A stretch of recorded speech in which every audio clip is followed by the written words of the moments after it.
చెప్పండి బ్రదర్. వారణాసి ఎలా అనిపించింది నిన్న టైటిల్ అనౌన్స్మెంట్? భయ్యా, వారణాసి గ్లిమ్స్ చూడగానే అసలు మైండ్లో నుంచి వెళ్ళట్లేదు భయ్యా. ఎప్పుడైతే గ్లిమ్స్ రిలీజ్ అయిందో హాట్స్టార్లో ఒక్కసారిగా మైండ్ ఎలా అయిపోయిందంటే ఒక్క ఒక్క బ్లాక్ ఎలా అవుతుందంటే బ్లాక్ ఒక వీర లెవెల్లో బ్లాక్ అయిపోయింది భయ్యా. ఆ ప్రపంచం నుంచి బయటకు రాలేకపోతున్నా.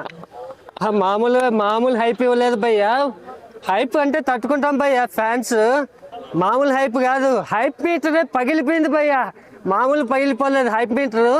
గ్లోబల్ బాక్స్ ఆఫీస్ని బ్లాస్ట్ చేసి హైప్ మీటర్ ఇచ్చి పడేసాడు భయ్యా రాజమౌళి. నేను ఒక్కటే చెప్తున్నాను భయ్యా, ఈ రెండు తెలుగు రాష్ట్రాల ప్రభుత్వాలకి మరియు సెంట్రల్ గవర్నమెంట్కి హెల్త్ మినిస్టర్లకి అందరికీ ఒకటే చెప్తున్నాను భయ్యా, మాకున్న హైప్ ప్రపంచం నుంచి బయటికి రావాలంటే ఇప్పట్లో మేము రాలేం భయ్యా. 2 years పడుతుందంటే అప్పుడు 2 years వరకు మేము వెయిట్ చేయాలంటే మేము పోతామేమో అనిపిస్తుంది భయ్యా. ఇలాంటి హైప్ నుంచి మేము బయట రావాలంటే మాకు ఇమీడియట్గా ఒక వ్యాక్సిన్ కనిపెట్టాను భయ్యా. నిన్ననే హాస్పిటల్కి 3 హాస్పిటల్ తిరిగాను భయ్యా. 1 కాదు 2 కాదు 3 హాస్పిటల్కి తిరిగాను. ఈ హైప్ జ్వరానికి వాళ్ళకి వింత పట్టని జ్వరం పడేసింది భయ్యా.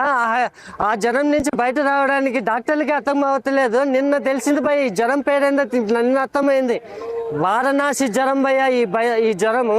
ఈ జ్వరం నుంచి బయటకు రావాలంటే ఒక కొత్త వ్యాక్సిన్, ప్రపంచంలో ఉన్న సైంటిస్టులు అంతా దిగి ఈ వ్యాక్సిన్ కనిపెడితే కానీ ఈ హైప్ నుంచి బయటకు రాలేం భయ్య. ఆ విధమైన హైప్ ఇచ్చి పడేసింది. రాజమౌళి గారు తెలుగు ఇండస్ట్రీని ఒక మెట్టెక్కించాడు. అవును.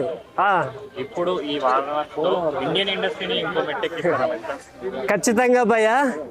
మనని తెలుగు సినిమాని పాన్ ఇండియా స్థాయికి తీసుకెళ్లాడు. పాన్ ఇండియా RRRతో పాన్ ఇండియా సినిమాని గ్లోబల్ స్టేజ్కి తీసుకెళ్లాడు. ఇప్పుడు వచ్చే వారణాసి ప్రపంచ సినిమా స్థాయిలో మన ఇండియన్ సినిమాని గొప్పగా నిలబెడతాడు భయ్యా. ఆస్కార్ అవార్డులు తెచ్చిపెట్టే గొప్ప భారతీయ చిత్రం భయ్యా.